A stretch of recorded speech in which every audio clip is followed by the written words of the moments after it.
HiTV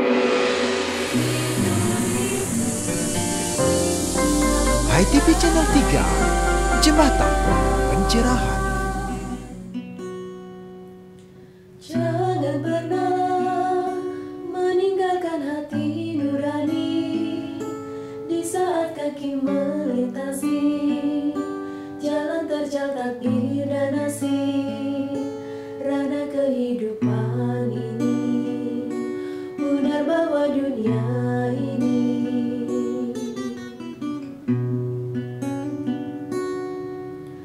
seringkali kita mesti pinjam api nurani untuk selalu setia menerangi jiwa yang awidya ini dalam ranah kehidupan, dalam punarbawa ini.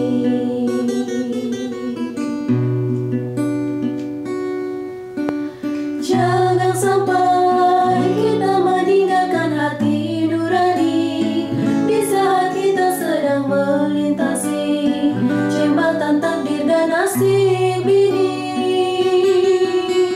Jangan pernah. Pemirsa HiTV NPRT mogi-mogi tetap becek dalam lindungan yang bidding.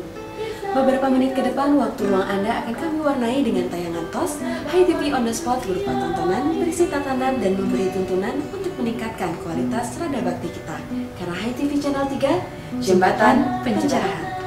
Pemirsa, bersama si Adiah Parisya, Ami Laksani, kita awali TOS kali ini dengan High Schooling Sekolah Rumah Hindu Dharma, dilanjutkan dengan berbagai rangkaian menarik lainnya. Selamat menikmati. Jalan Sang Widi, jangan pernah sampai meninggalkan hati nurani, karena hati nurani adalah lentera jiwa ini, adalah pancaran Sang Widi.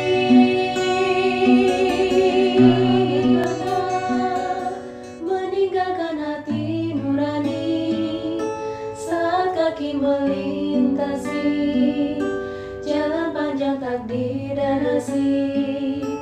Rana kehidupan ini, rana kehidupan ini.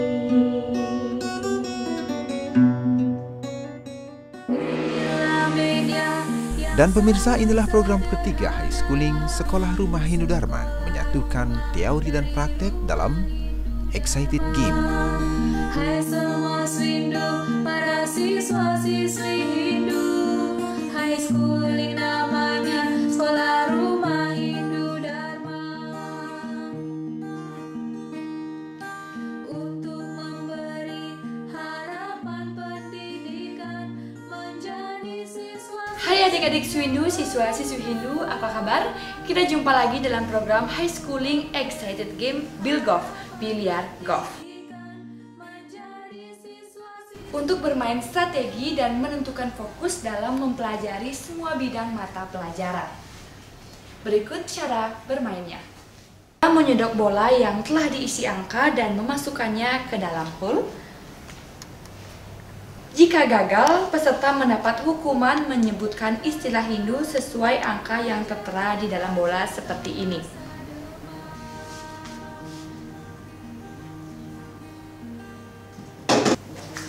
Mari kita mulai. Ke taman bunga mengajak Made, jangan lupa menyiram lotus. Ini bukan sembarang games, Bilgolf mengajak kita melatih fokus. Peserta pertama, Rake, silahkan. Angka 3.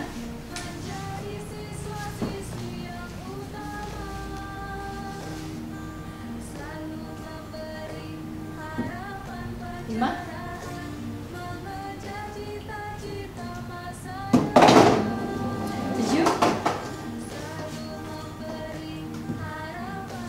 Karena gagal, masukkan 3 dan 7, silakan pilih. 3. Sebut dan jelaskan. Kayu Parisuda, Kaika, Wacika, Manacika.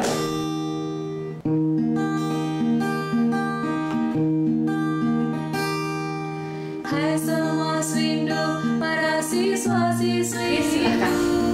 High Schooling namanya Sekolah Rumah Hindu Dharma. Untuk memberi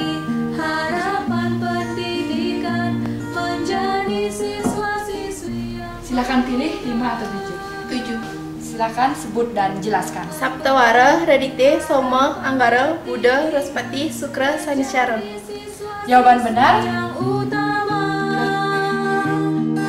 selalu memberi harapan pencerahan. Pemirsa, demikian tadi High Schooling Excited Game Billion Golf yang mengajak adik-adik Swindu untuk bermain strategi dan melatih fokus untuk mempelajari semua mata pelajaran. Semoga dapat bermanfaat dan menginspirasi bermain adik-adik Swindu di rumah.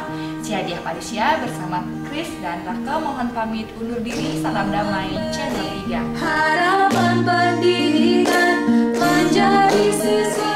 Harapan pendidikan menjadi siswa.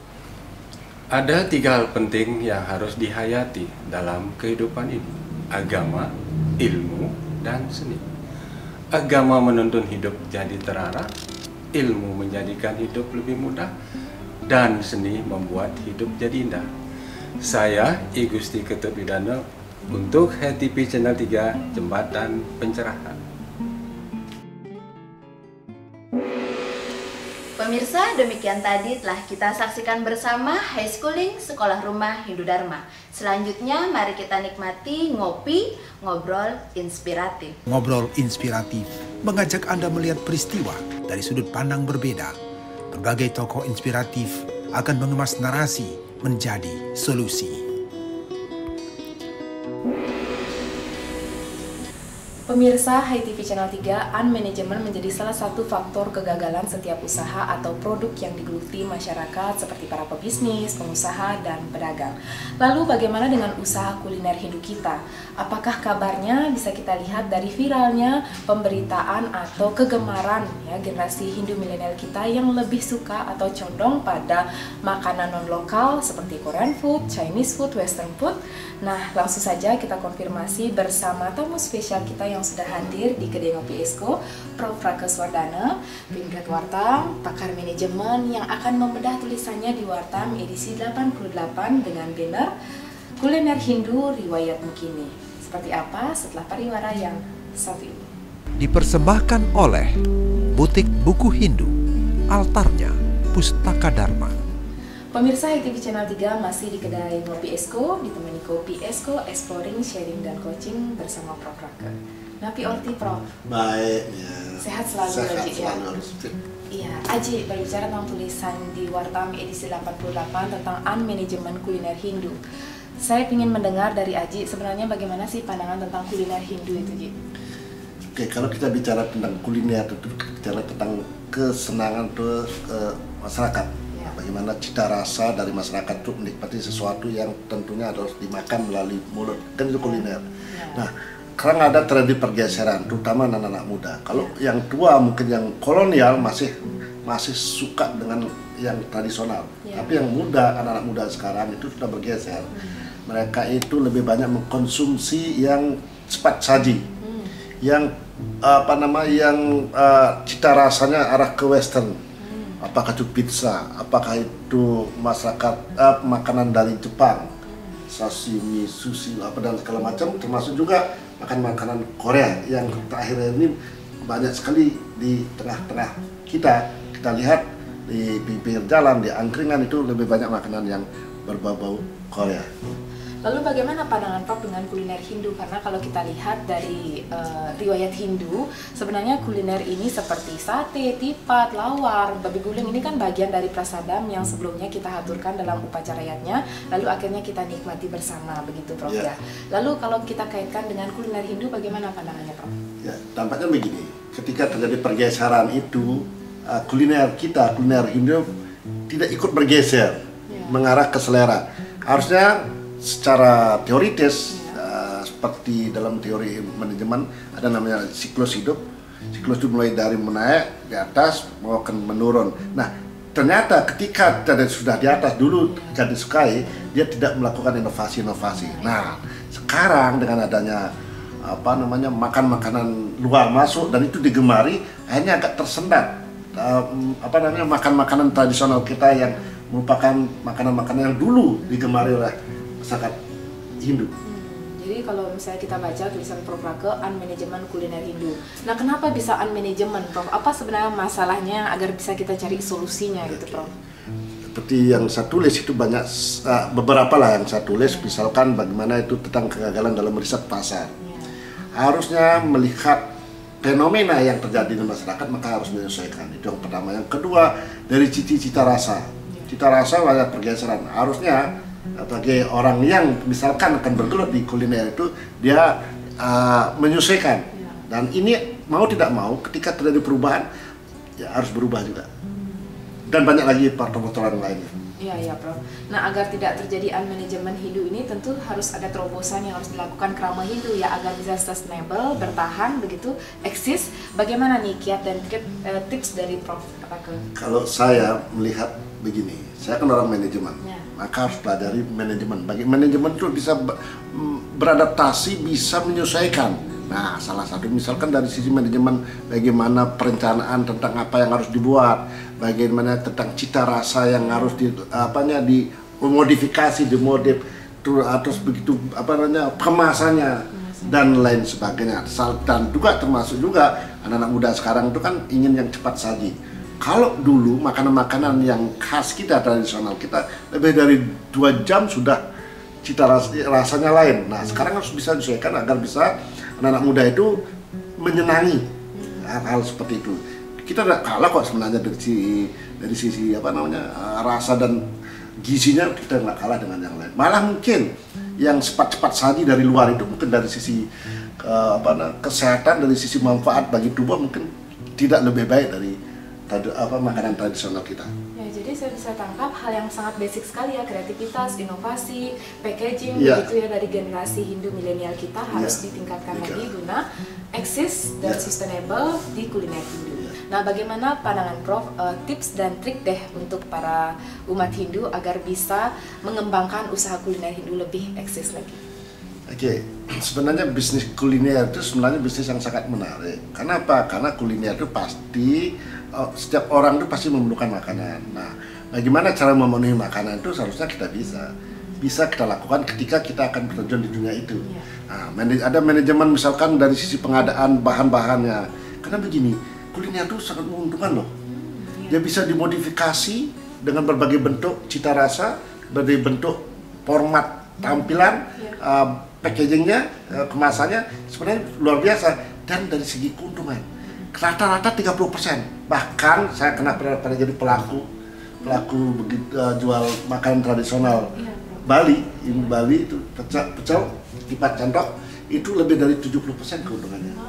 Di tahun 2004-2005 saya pernah dengan keluarga melakukan atau menjual dan itu paket keliling.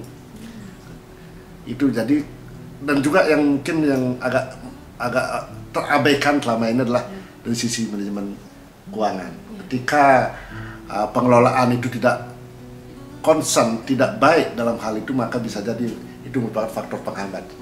Pemirsa HiTV Channel 3, demikian ngobrol inspiratif kita bersama Prof Rake Suwardana tentang manajemen kuliner Hindu. Semoga dapat bermanfaat dan menginspirasi untuk kita bersama. Salam damai, Channel 3.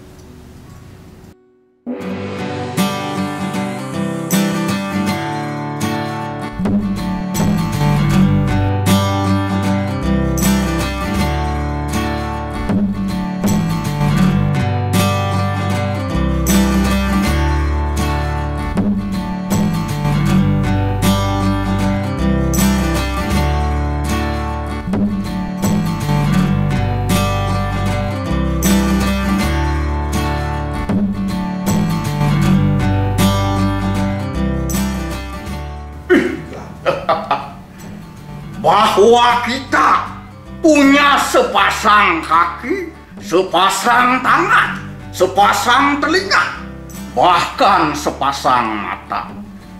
Maka mengapa kita melihat sesuatu hanya dengan sebelah mata, padahal kita dikaruniai sepasang mata?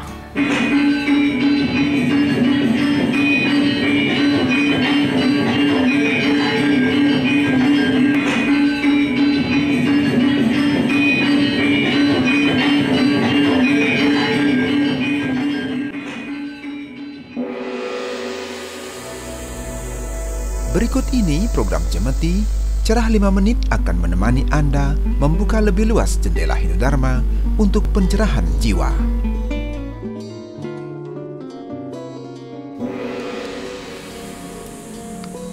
Pemirsa HiTV Channel 3, kita jumpa kembali dalam program Cemeti, Cerah 5 Menit, serial buku mengenal Weda bagi kaum milenial. Nah, kali ini kita akan mengulas tentang pohon Weda. Program ini bukan bermaksud untuk menggurui, tapi mengingatkan kembali tentang kodifikasi Weda dan bagian-bagian intisari dari pustaka suci kita sebagai Wahyu Ide Sanya Widiwasa. Bersama kolumnis Wartam, Bapak Gede Suwantana, sudah hadir di Om Studio. Nabi Orti, Bapak? Sehat, Cici selalu, Bapak ya. Nah, sebagai awal nih Bapak, kita penting untuk menjelajah pohon Weda, Pak, seperti apa bagian-bagiannya.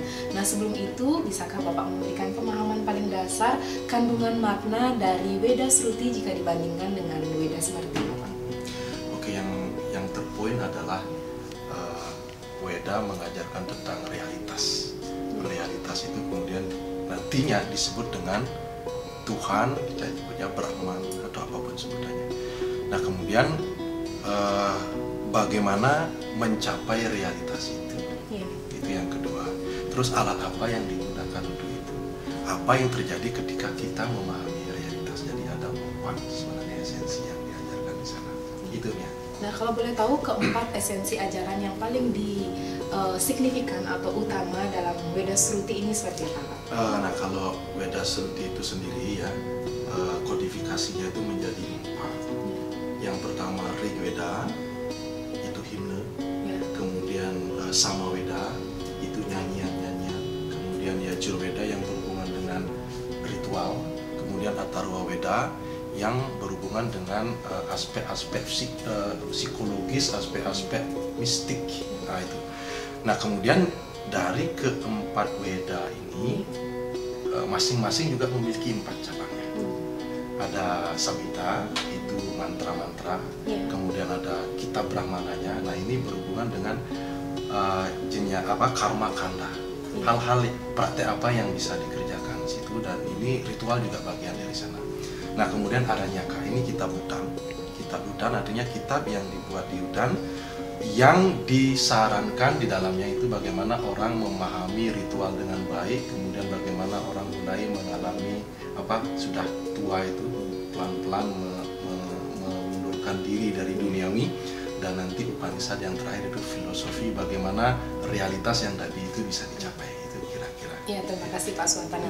Kalau kita tarik kembali pemahaman seperti sebuah pohon, Bapak, mulai dari akar, batang, ranting, dedaunan hingga bunganya, Weda Sruti jika dianalogkan seperti itu, wujudnya seperti apa, Pak?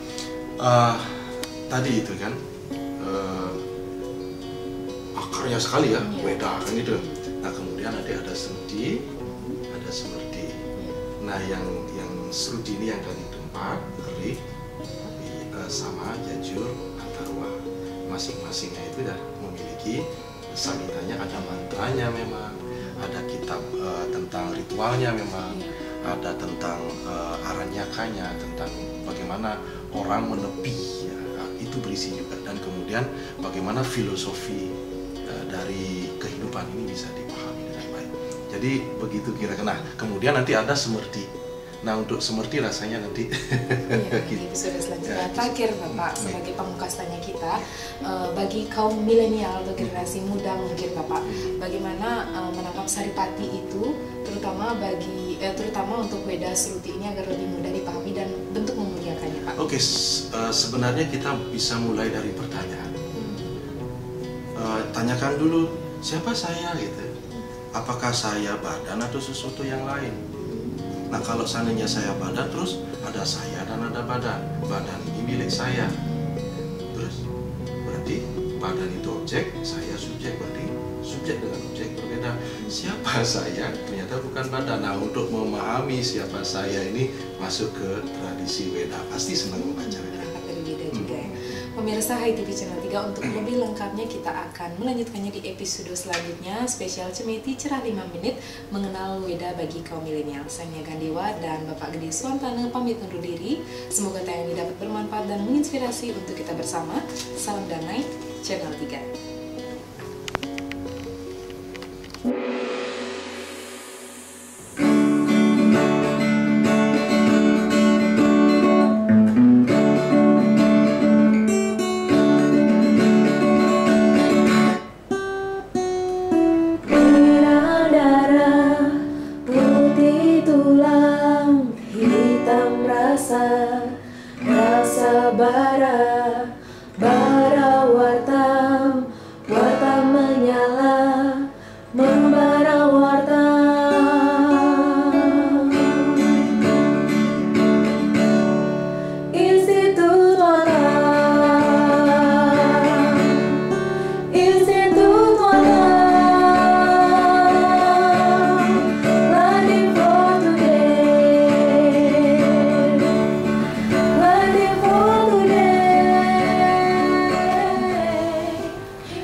Demikian tadi tos tayangan On The Spot yang telah mewarnai hari-hari Anda. Semoga bermanfaat dan menginspirasi kita bersama. Saya Dia Parisya, Ami Laksani, mohon pamit undur diri. Maaf jika ada tak berkenan. Terima kasih atas kerjasamanya. Sampai jumpa dalam tos berikutnya. Salam damai, Channel 3. Learning for today, learning for today, Institut Wanan,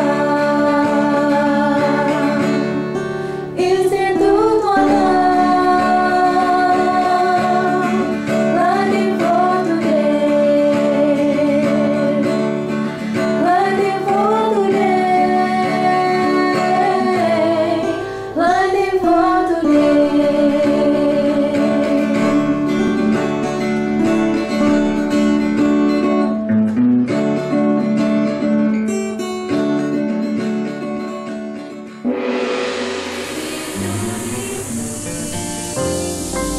ITV Channel 3, Jembatan Pencerahan.